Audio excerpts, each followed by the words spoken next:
welcome back to the Bored Whovian YouTube channel. And today, well, I'm pretty sure it's day 7, or I don't know what day it is, if I'm honest. Because I'm not recording these as they're coming out, as I've made pretty clear. It's currently it was the night of the 12th of December. It's now 1:30 a.m. on the 13th when I'm recording this, and I've just finished watching A Christmas Carol. Anyway, today, obviously, as I've mentioned, I'm going to review A Christmas Carol. I've just watched it. I think I put it quite high up in my original tier list. So, let's see, has my opinion changed? Has it gone down? Is probably the question of the day. And if I'm quickly going to answer that, no, has not gone down in my estimations. It's the first time I've watched it in ages. And one thing I will say is, with these Christmas specials are the episodes which I probably don't rewatch at all. I watch them in the moment, on the day, on Christmas Day, and I enjoy them. Like Twice Upon a Time is the last one, and I maybe watched it 3 times in that week because I love Peter Capaldi. He's one of my favourite Doctors, and you watch it in the moment, and then once that kind of time has passed, you just don't go back on it. Same with The Next Doctor, same with all these different Christmas specials. And now, looking back, it's really nice, looking back on these, because they're bites of different periods in the show, of the revival, and, they're all very different. I'd say all the Russell ones, apart from End of Time, have a fairly consistent tone. Some are better, some are worse. I'd say Runaway Bride and Christmas Vacation are very similar in terms of the way they do work, but one does it better. But now is the first jump into a new era with Christmas specials. Is to jump into the Moffat era. How does he approach? How does he approach Christmas specials? And I've got to say, I did say this was, I think, his best one in the tier list. I'm pretty sure I put it as his best or joint best. I'm pretty sure it's going to be hard to change that opinion. But anyway, without further ado, let's get on with the review. So, with my reviews, I've said this before. I have said it before that I'm going to try and change the way I do reviews, because I just end up going through the story chronologically and kind of saying what I like about each little moment. And I've got notes here, and I've just crossed out moments going, that's not worth talking about. Like little jokes here and there, and gone, no, not worth it. But one thing I will say, this story just accomplishes a few things which you should set out to do in a Christmas special. One, it feels very Christmassy. It feels like family viewing. It has fun moments, but it also has a lot of heart to it and packs a little bit of a punch to it as well. It's very well constructed Christmas special. The pacing seems absolutely fine. It works. Introduces new characters to you, and you get to know them and understand them. You feel like you understand them. Michael Gambon is in this, obviously Dumbledore, from Harry Potter, from Prisoner of Azkaban to the Deathly Hallows. He's brilliant in this, playing Kazran Sardik. And the thing is, you never get the explanation of what planet it's on. You just need to know it's obviously futuristic, human, some planet which they've moved to. Obviously, that's clear. But it's got so much heart to it, and it's lovely, and it's been so well crafted. And obviously, it's called A Christmas Carol, and it's loosely based off the original by Charles Dickens. And I've got to say, I love A Christmas Carol. I've not read the proper original, but I do remember as a kid, I read a shortened version, which was for kids to get into reading, and I loved it. And I've seen God knows how many remakes of A Christmas Carol. I mean, obviously the most famous being the Muppet Christmas Carol, which is brilliant. But yeah, this one, in one of the many Christmas Carol remakes, is very interesting because it's not a direct remake, as the way it's related to Christmas Carol, I think, is very, very intelligent. As obviously the Doctor's finding a way to persuade this man to save Amy and Rory and all the people on their ship, and then while explaining to Amy that she can't hear him because there's a Christmas Carol going on, he comes up with the idea of, let's just do A Christmas Carol, which I love. He's motivated by the actual story of A Christmas Carol. Like, it's not just doing A Christmas Carol without realising A Christmas Carol exists, because we already know Charles Dickens exists in this universe. So, it'd be a bit weird if he just did A Christmas Carol without realising what he's doing. But I love that he gets the idea from the existence of that story. and it's an amazing story. Um, as obviously he kind of injects himself into the life and the past of Kazran to kind of see him in a much brighter light and become a better human being. Um, One of the best quotes in all of Doctor Who here comes in this episode, and there's a lot of very good quotes here, and it just shows Moffat does, I don't know, he just does magic sometimes with his writing, and I have some problems. I have some reservations with Moffat. I don't like some of his stories. I've got to say, he wrote one of my least favourite eras of Doctor Who completely. But he also is responsible for writing for one of my favourite Doctors. And he is a very intelligent writer, and he does show care and love for the show. And the more I hear him talk about Doctor Who, the more and more I appreciate the work he did. But, this line here, just very early on, in 900 years in time and space, I've never met anyone who wasn't important before. That is a fantastic line, because it just shows Moffat understands the character of the Doctor. He just appreciates all life on any level. And that's beautiful. Obviously, he's talking to Abigail before meeting her later on in the past with young Kazran. And the transition to young Kazran, I think, is brilliant and genius. It's something only Moffat would write, this story, because he's the only writer I've ever seen in Doctor Who history to take the interest in playing with time as much. The TARDIS is used as a way to get from A to B in each story in Doctor Who history. He thinks, no, time and space. Let's explore time a lot more. Instead of just using time as a setting, let's explore time as a concept, how messing with time affects things, what you can do with time, how you can play with it. He uses time as a plot device in a lot of his stuff, and he's very smart and gets away with it quite a lot because he's clever with working his way around it. And you've got to say, with the rules set in the RTD era, you can just say almost every Moffat story, why don't the Reapers from Father's Day show up? But I kind of shake my head and go, yeah, don't think about it. But he's just very experimental with all this stuff, and he knows how to just do new things with the show. And that's what we should be looking for in each era. We should be looking for new things, and he certainly expresses that in this episode. As you'd think it's a ripping of Christmas Carol, and he's done something completely different with it because it's come from a Doctor Who sci-fi angle on the story.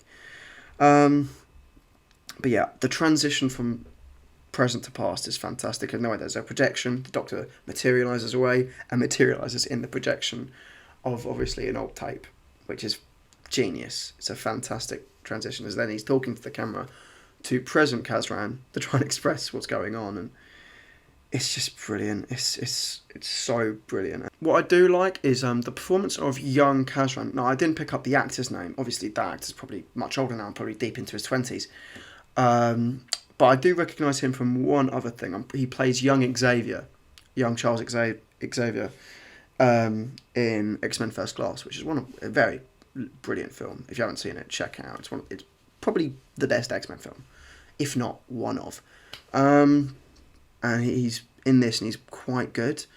I just love the way he expresses, that childhood wonder and that childhood love for Christmas, in the way that he wants to see the fish. And I love towards the end, after meeting Abigail for the first time and putting her back into her ice, he makes up the decision to do this every Christmas Eve. Because he's a kid, he wants to just express the love for Christmas and enjoy it and have the thrill of it. And I still kind of have that. I love Christmas. It's my favourite time of the year. It's to me the best day of the year, the absolute best day of the year, because everyone loves their friends and everything, but you shut that out and you focus on family, and you sit in your home and you have a meal, and it's a proper day to kind of reconcile and enjoy, family and celebrate and have fun. And it's a lovely thing. And Christmas, I don't know, I'm really getting distracted in this one, but this story's making me do it because it makes me happy and it's making me talk about those things.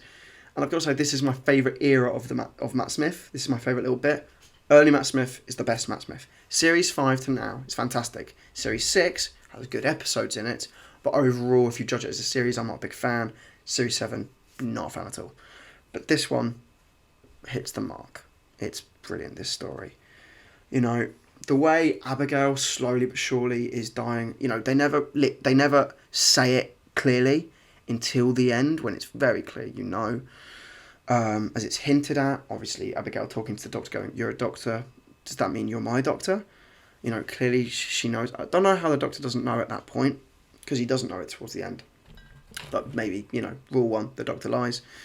So maybe he doesn't know, but is trying to lie to Kazran. But the way slowly but surely Kazran ages and then falls in love and finds out, it's really tragic. And it's just sad to see. And the way it's the way that the Doctor's been doing all this to kind of convince him to be a better person, and he's ended up going down the exact same route of life, but through different means. Instead of it being not receiving enough love from his father, and just feeling helpless and just feeling void of emotion, somehow now his emotions have gotten the better of him, and now he feels heartbroken, and as a result shuts his emotions out, which is very sad. And when the Doctor meets him again, a brilliant line. He comes up, better a broken heart than no heart at all. And that is a fantastic line, saying, look, it's, heartbreak is almost part of life. We have to deal with it. And, it's better to have heartbreak, because at least it shows that you've got a heart at some point. And, it's just a fantastic, brilliant line. The writing here is just done so well. Stephen Moffat knocks it out of the park in this one. And it's really weird talking about this one. And I want to keep talking about Stephen Moffat and giving him credit here, because I know for a fact I will not be giving him credit later on with other Christmas specials. So I want to, mollycoddle him and give him all the credit and all the, credit he can. I'm like bending over backwards for him right now, acting like he's the best writer of all time. Because I know for a fact in the other Christmas specials that he does, not others, but certain ones, I will be absolutely smashing him and telling him he's awful, which he isn't, but I might overreact due to having to watch those stories. But what can one say? It's just fantastic. Obviously Amy and Rory aren't really in this special. It's kind of like a solely Doctor episode. It's kind of a companion light. Amy does feature as the Ghost of Christmas Present, and it's a really clever one because obviously she's just a hologram, and I love how she interacts with Kazran. And it's just such a lovely scene, as obviously she's showing him the people that are singing on the ship, and it's just lovely because it just expresses what Christmas is about, unity and community and love and hope. And I don't want to come across in this way because I feel like I'm repeating myself a lot, but this is why it's so Christmassy. It feels very Christmassy and motivated by goodness and love and all those things that are fantastic, and that's why it's written so well. This feels like Christmas, and it's fantastic for that. Obviously, towards the end of the episode, we get back to the old Kazran with the Doctor, and he's trying to challenge him on what's happened, and then he says, "You're gonna have to meet I'm the Ghost of Christmas Future now. You're gonna have to meet your future," and it's a really good twist. It's a very clever twist, because obviously in the original book, it goes as the other ones go. Ghost of Christmas Past, I'll show you your past. Ghost of Christmas Present, I'll show you the present, and he shows him Tiny Tim.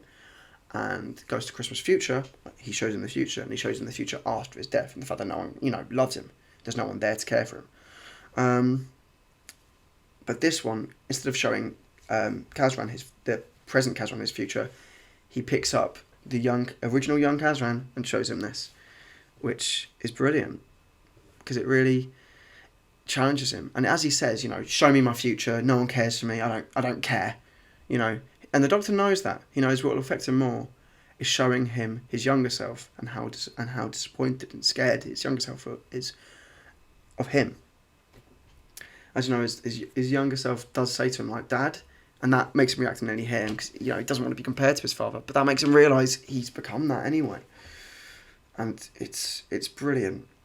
And I love how the Doctor changing him is the whole focus of the story, and it's to resolve the problem within the episode. It's to resolve and save the ship, and it doesn't work, which is really a shock to you because you imagine that's how the episode will be resolved. We've been focusing on it the whole time, but then you realise no, and actually the Doctor's going to have to use Abigail, and it's just very sad. But it forces Kazran into a situation where he has to do it, and it is sad, but it's sad, it's happy, it's great, it's Christmassy, and I love this special. the ending is fantastic. The final shot of Kazran and Abigail going through, on a sleigh with the shark is fantastic. I've not talked about the plot that much in this episode. I've talked about how I feel, and I'm happy with reviews going this way. I might not take notes next time.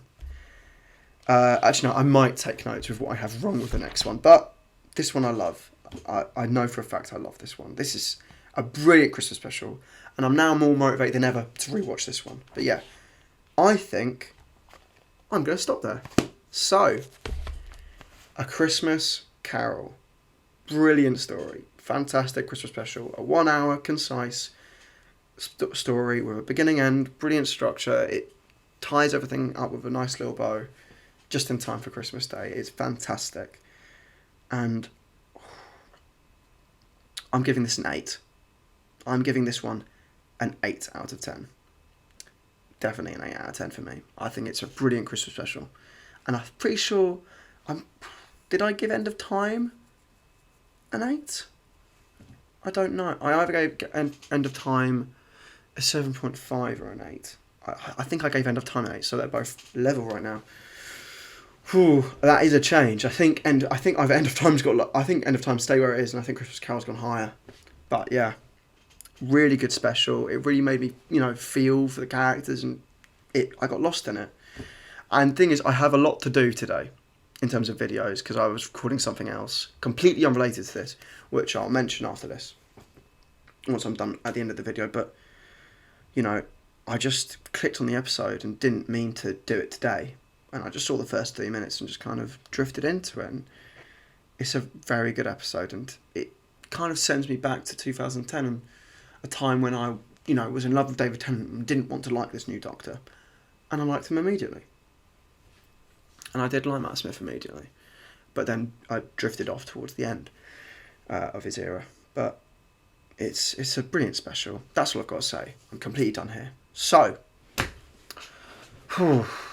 before I, give the usual ending to my videos, I would just like to say, it's really weird for me to say this, because I've actually been... What I'm about to talk about is something I've been doing longer than YouTube. Obviously, as you know, I am a university student. Some of you might not, but I'm a university student at the University of Brighton. I'm currently there now, in Brighton. So, yeah, I'm actually studying a course on... I'm studying sports journalism, which obviously is not really related to Doctor Who, as I'm actually a massive football fan, and also a Doctor Who fan. It's kind of that niche kind of gap between I love sport and I love Doctor Who. I'm very geeky and I love sport, but... Yeah, as a result, I have a football podcast called The Football in Question. You'll see the photo of the logo popping up around here, and I will link it in the description. So yeah, if you are of that niche group who really like Doctor Who and like football, please check it out, as we're trying to get a lot more viewers. We also have a YouTube channel. We do the podcast. We have Instagram, Facebook, Twitter, but I'm not going to link all the socials there. All I'm going to link below is the YouTube and the Spotify.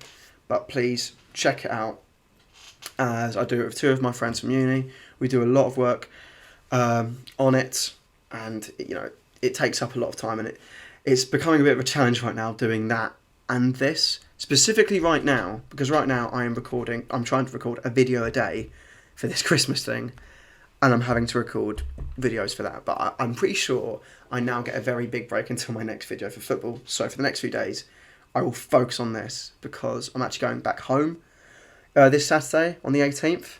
So my plan is to finish all of them by the 18th. So yeah, I've got 5 days. I'm going to finish on the 17th actually. So I've got like 4 days to completely finish the rest of them. I've got 4 days and I've got 7 specials to do. So wish me luck.